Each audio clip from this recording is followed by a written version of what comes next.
दोस्तों, बहुत सारा वीडियो अब तक आप लोग देख चुके हैं कि स्टॉक मार्केट म्यूचुअल फंड में कैसे इन्वेस्ट किया जाता है, कैसे ट्रेडिंग किया जाता है, कैसे एसआईपी किया जाता है। तो ये होके शायद हम लोग थक चुका है, तो इसीलिए आज का वीडियो थोड़ा सा ऑफ टॉपिक है, थोड़ा सा डिफरेंट वीडियो है। तो आज का वीडियो हम थोड़ा डिफरेंट इसलिए बोल रहे हैं कि आज का वीडियो में हम थोड़ा सा दूसरा टॉपिक में बात करना चाहेंगे कि स्टॉक मार्केट में इन्वेस्ट कर लिया, बहुत सारा कुछ रिसर्च करके हम लोग ट्रेडिंग भी कर लिया, उसके बाद म्यूचुअल फंड में एसआईपी भी कर लिया करके, अगर हम लोग इतना मेहनत करने के बाद जो प्रॉफिट कमाया, मतलब जो हमको प्रॉफिट हुआ, उसको बचाया कैसे जा सकता है।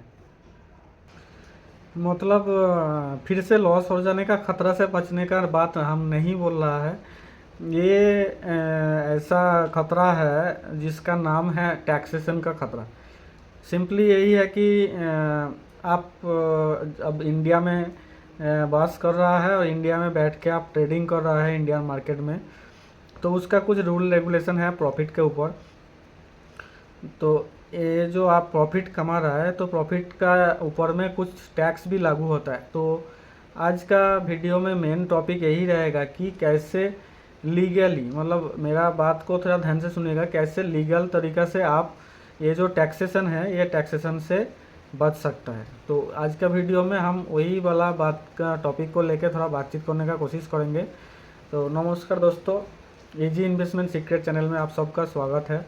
आप अगर मेरा चैनल में नए हैं तो वीडियो शुरू करने से पहले एक थोड़ा रिक्वेस्ट आप लोगों को करना चाहेंगे कि वीडियो अगर आपको देख के अच्छा लग रहा है तो वीडियो को थोड़ा लाइक, शेयर और सब्सक्राइब कर दीजिएगा। अब वीडियो को प्लीज़ स्किप ना करके थोड़ा लास्ट तक देखिएगा, ताकि वीडियो का जो मकसद है, मतलब जो वीडियो बनाने का जो हमारा मोटो है, वो आपको टोटल लास्ट तक देखने से ही समझ में आएगा। तो वीडियो को थोड़ा लास्ट तक देखिएगा, और आपका एक सब्सक्रिप्शन मेरे लिए बहुत वैल्यू रखता है, ताकि मेरा चैनल को आगे बढ़ाने में हेल्प करता है।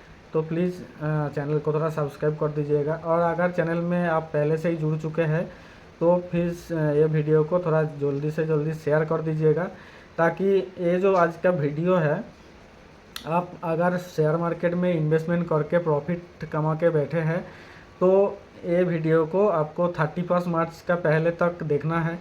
और शेयर करने से क्या होगा ना, थोड़ा ज़्यादा से ज़्यादा लोग भी इसमें देख सकते हैं, ताकि उन लोगों को भी थोड़ा सा हेल्प हो जाएगा अपना टैक्स बचाने का। तो चलिए वीडियो को शुरू करता है। तो जैसे हम वीडियो का शुरू में बात कर रहा था कि आपका जो हार्ड अर्न प्रॉफिट है उसके ऊपर जो टैक्स लागू होता है, उसको कैसे लीगल तरीक़ा से आप उससे छुटकारा पा सकता है, तो उसी के ऊपर का टॉपिक है। तो आप लोग सब जान ही चुके होंगे कि जो शेयर मार्केट में इन्वेस्ट करने के बाद जो प्रॉफिट और लॉस होता है, उसके ऊपर गवर्नमेंट का कुछ रूल रेगुलेशन है।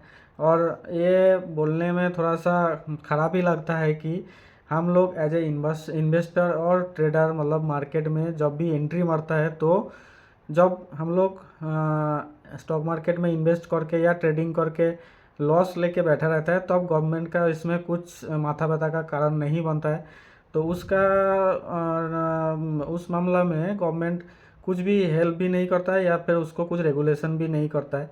लेकिन जैसे ही आप उसमें थोड़ा प्रॉफिट कमाना चालू कर देता है, तब जाके सारा का सारा रूल एंड रेगुलेशन लागू होता है। जैसे आप प्रॉफिट अर्न करना चालू करेंगे, तो उसमें आपका प्रॉफिट के ऊपर एक certain percentage as a taxation आपके ऊपर बैठ जाएगा। तो पहले वही हम लोग थोड़ा जान लेते हैं कि स्टॉक मार्केट या म्यूचुअल फंड में जो कैपिटल गेन होता है, उसके ऊपर कैसे कैसे टैक्सेशन लगता है। तो इसमें दो ठो टर्म पहले आ जाता है, एक है short term capital gain tax और दूसरा होता है long term capital gain tax. जो एक साल का अंदर में, मान लीजिए आप एक साल का अंदर में जो इन्वेस्ट किए थे, उससे आप कुछ प्रॉफिट कमा के अब निकल गए हैं, तो उसको बोलता है short term capital gain tax. जो पहले इस बजट का पहले था 15%, लेकिन ये बजट के बाद निर्मला सीतारमन जी का मतलब चलते ये बढ़ के थोड़ा 20% हो गया है। तो ध्यान में ये रखना है कि आप मान लीजिए बहुत अच्छा रिसर्च करके एक शेयर में इन्वेस्ट करके मोटा मोटी 10 लाख रुपया का प्रॉफिट कमा लिया 1 साल का अंदर में, तो 1 साल का अंदर में आप अगर 10 लाख रुपया प्रॉफिट कमा रहा है तो ये कौन सा सेक्टर में जाएगा ना, short term capital gain tax के अंदर में जाएगा। और ये कितना होता है इस वाला बजट के बाद, ये सीधा सीधी पड़ जाता है 20%, मतलब आपका प्रॉफिट के ऊपर 20% टैक्स पड़ जाता है, मतलब 1/5 आपका एज ए टैक्स चला जाएगा। मान लीजिए आपका 10 लाख रुपया प्रॉफिट हुआ है तो उससे गवर्नमेंट ही लेके चला जाएगा 2 लाख रुपया। तो यही पर आता है ये वीडियो का ज़रूरत कि आप जो इतना मेहनत करके जो कैपिटल में प्रॉफिट कमाया है तो उसका जो प्रॉफिट है उसका मैक्सिमम से मैक्सिमम कैसे टैक्सेशन से बचा सकता है। और दूसरा टर्म आता है long term capital gain tax, जो है कि आपका इन्वेस्टमेंट अगर 1 साल से ज़्यादा टाइम पीरियड का अंदर में है तो वो जाता है long term capital gain tax, जो होता है 12.5% अभी का टाइम में। तो ये दोनों डिफरेंट आप लोग समझ गए होंगे। तो अभी हम लोग बातचीत इसीलिए पहले बोल रहा था कि ये वीडियो को 31 मार्च का पहले देखना है, ताकि आप सब जानते ही है कि फिनंशियल ईयर का जो काउंटिंग शुरू होता है 1 अप्रैल से और ख़त्म होता है 31 मार्च तक। तो ये वाला वीडियो को उसका पहले आप देख लेने से थोड़ा सा क्लियर आइडिया मिल जाएगा कि कैसे आपका जो स्टॉक मार्केट में इन्वेस्ट किया हुआ प्रॉफिट है उसको आप कैसे बचा सकता है। मान लीजिए हम जब से जैसे पहले बोल रहा था कि आप 1 साल पहले कुछ रिसर्च करके स्टॉक मार्केट में इन्वेस्ट किया था और उससे मान लीजिए कि टोटल प्रॉफिट आपका फिनंशियल ईयर का अंदर में 10 लाख रुपया आया है, तो उस समय क्या होगा ना, ये क्योंकि ये short term capital gain tax का अंदर में आता है तो 20% का हिसाब से 2 लाख रुपया सीधा सीधी चला जाएगा आपका टैक्सेशन के चलते। तो इससे बचने का सिंपल रास्ता यही है कि आप इसको एज ए मतलब प्रॉफिट इसको निकाल मत लीजिए, इसको फिर से री इन्वेस्ट कर दीजिए। और री इन्वेस्ट करने का तरीका क्या है ना, यही हम थोड़ा डिटेल्स में बोलना चाहेंगे। मान लीजिए आप मार्केट में इन्वेस्टेड है और एक तो पोर्टफोलियो बना है, तो ऐसा बहुत ही कम रहता है कि आपका जितना सारा इन्वेस्टेड स्टॉक है अपना पोर्टफोलियो में सारा के सारा ग्रीन है। तो ये बहुत ही अच्छा है अगर है तो, लेकिन ये प्रैक्टिकली इम्पॉसिबल है कि आप इतना मतलब एक्यूरेट हो गया कि आपका सारा के सारा इन्वेस्टेड पोर्टफोलियो पॉजिटिव है। ऐसा भी इसमें से कुछ स्टॉक डेफिनेटली रहेगा जो आप जिसमें लॉस लेके बैठे हैं। मान लीजिए वैसा ही 1-2 या 3 स्टॉक है जो 1 साल का अंदर में आप इन्वेस्ट किया है और वो अभी लॉस है, और उसका जो टोटल लॉस अमाउंट वो मोटा मोटी लगभग 10 लाख के आसपास है। तो आपने जो प्रॉफिट कमाया था 10 लाख, उसका बचाने के लिए आप उसको क्या करेंगे ना कि ये जो लॉस है जो 3 या 4 स्टॉक में, उससे लॉस बुकिंग करके आप निकल जाइए। तो इसमें क्या आप लोगों को सुनने को लगेगा कि हम लॉस बुक करके क्यों निकल जाएंगे, लेकिन बात यही है कि आप जब ये 10 लाख रुपया लॉस लेके निकल गया तो उसका जो सेल है उसका सेल वैल्यू तो कुछ है, तो हम लोग एक्चुअली उससे निकल नहीं रहे। बस ये जो प्रॉफिट है इसको बचाने के लिए जो short term capital gain tax हुआ था और शॉर्ट टर्म जो लॉस हो रहा है, ये दोनों जब सिंपली सेम हो जाएगा ना, तो सीधा सीधी जो आपका 2 लाख रुपये का टैक्सेशन जा रहा था ये 2 लाख रुपया आपका बच जाएगा। फिर आप जो है तो जो ये 4 स्टॉक को सेल करके जितना पैसा आपको मिला था उसको फिर से दोबारा वही पैसा में या उससे थोड़ा नीचे में इन्वेस्ट कर दीजिए। फिर आपका क्या होगा ना, इन्वेस्टेड वैल्यू और नंबर ऑफ स्टॉक आपका सेम ही रह जाएगा, लेकिन आपका जो सीधा सीधी ये जो 10 लाख रुपया का अगेंस्ट में जो 2 लाख रुपया टैक्स लग रहा था ये बच जाएगा, क्योंकि आपका जो short term capital gain tax और शॉर्ट टर्म कैपिटल लॉस हो गया, ये दोनों सेम हो जाने से ये अपने आप से कट जाएगा। तो आपका जो 2 लाख रुपया का टैक्सेशन ये बच जाएगा। तो इससे क्या होता है कि और इसमें और एक रूल आता है कि आप मान लीजिए शॉर्ट टर्म कैपिटल गेन किया है, उसमें 20% टैक्स लग रहा है, उसका अगेंस्ट में आपको वही लॉस को दिखाना पड़ेगा जो शॉर्ट टर्म में लॉस होता है। जो लॉन्ग टर्म में मान लीजिए 1 साल के ज़्यादा में ये लॉस होकर पड़ा हुआ है, तो उसको आप शॉर्ट टर्म कैपिटल गेन का अगेंस्ट में दिखा नहीं सकते। आपको वही दिखाना पड़ेगा जो शॉर्ट टर्म में लॉस हुआ है, मतलब 1 साल का अंदर में। और शॉर्ट टर्म में लॉस का जो आपका जितना सारा शॉर्ट टर्म टाइम फ्रेम में लॉस हुआ है उसको आप 2 जगह दिखा सकता है, एक शॉर्ट टर्म कैपिटल गेन का अगेंस्ट में भी दिखा सकता है, लॉन्ग टर्म कैपिटल गेन के भी अगेंस्ट में दिखा सकता है। लेकिन जो लॉन्ग टर्म में किया गया लॉस है उसको आप सिर्फ long term capital gain tax का अगेंस्ट में ही दिखा सकते हैं। मेरा बात समझ गया ना? मतलब मान लीजिए आप 5 ठो टोटल शेयर में लॉस लेके बैठा हुआ है, उसमें से 2 ठो शेयर में आपका जो लॉस चल रहा है उसका टाइम पीरियड 1 साल से कम है, मतलब वो कौन सा कैटेगरी में आ गया ना, ये शॉर्ट टर्म लॉस कैटेगरी में आ गया। और 2-3 ठो जो ऐसा है जो आप 1 साल से ज़्यादा टाइम में लॉस लेके बैठा है, तो ये कौन सा कैटेगरी में आ गया ना, ये लॉन्ग टर्म लॉस कैटेगरी में आ गया। तो ये सेफ और सेफ मिनिमाइज कर सकता है जो long term capital gain tax है। लेकिन जो उस दूसरा जगह जो शॉर्ट टर्म में आप लॉस लेके बैठा है वो आप दोनों जगह में उसका मिनिमाइज कर सकता है। Short term capital gain tax को भी मिनिमाइज कर सकता है, long term capital gain tax को भी मिनिमाइज कर सकता है। तो आपको यही सब ध्यान रखना है। आप अगर अपना जो लॉस का अगेंस्ट में टैक्स को बचना चाहता है तो उसमें आपको वही वाला शेयर को चूज करना पड़ेगा जो 1 साल का कम टाइम में आप इन्वेस्ट किया है और वो लॉस लेके बैठा है। तो पहले आप अपना जो टैक्स है इसको बचा लिए। इसके बाद क्या करना है ना कि आप जो शेयर बेच दिया है इसमें भी कुछ क्लॉज है। शेयर मेनली 3 कैटेगरी में आता है, एक है कैश सेगमेंट का, दूसरा है डेरिवेटिव सेगमेंट का, तीसरा है F&O सेगमेंट का। तो आप अगर आपका जो ऐसा शेयर बेच दिया, मान लीजिए अभी आईटी सेक्टर लॉस में चल रहा है, तो जैसा इन्फोसिस और टीसीएस 2 ठो शेयर में आपका इन्वेस्टेड था, तो उसमें आप दोनों मिला के लगभग 10 लाख रुपया का लॉस लेके बैठा है। और आप ये जो short term capital gain tax था 10 लाख रुपये का, उसको बचाने के चक्कर में आप 10 लाख रुपया लॉस लेके आपका जो इन्फोसिस और टीसीएस का शेयर को बेच दिए।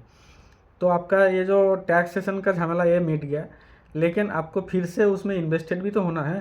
लेकिन उसी टाइम में एक क्लॉज आता है कि आप अगर वो मतलब अपना पोर्टफोलियो का एग्जिस्टिंग स्टॉक को बेच दे रहा है तो बेचने के बाद तुरंत उसी दिन में आप उसमें इन्वेस्ट नहीं कर सकते वो स्टॉक में, क्योंकि उस टाइम में क्या हो जाएगा ना कि आप अगर आज ही अपना इन्वेस्टेड शेयर को बेच के आज ही घुसना चाहेंगे तो वो मतलब डेरिवेटिव सेगमेंट से हट के इंट्राडे में आ जाएगा और intraday as a intraday trading count हो जाएगा। ताकि यही रूल है, मतलब आप अगर अपना पोर्टफोलियो का अंदर वाला स्टॉक को बेच रहा है तो उसी दिन उसी डीमेट अकाउंट से नहीं कर सकता। तो इसका सबसे सिंपल फंडा है कि आप दूसरा डीमेट अकाउंट से खरीद लीजिए। लेकिन ये क्या आसान तरीका है? एक व्यक्ति का नाम से 2 डीमेट अकाउंट इतना ठीक भी नहीं है। तो इसका दूसरा सॉल्यूशन क्या है ना, आपको फिर एक दिन वेट करना पड़ेगा और उसका मतलब नेक्स्ट ट्रेडिंग सेशन में आपको उस स्टॉक को फिर से खरीदना पड़ेगा। लेकिन अगर मान लीजिए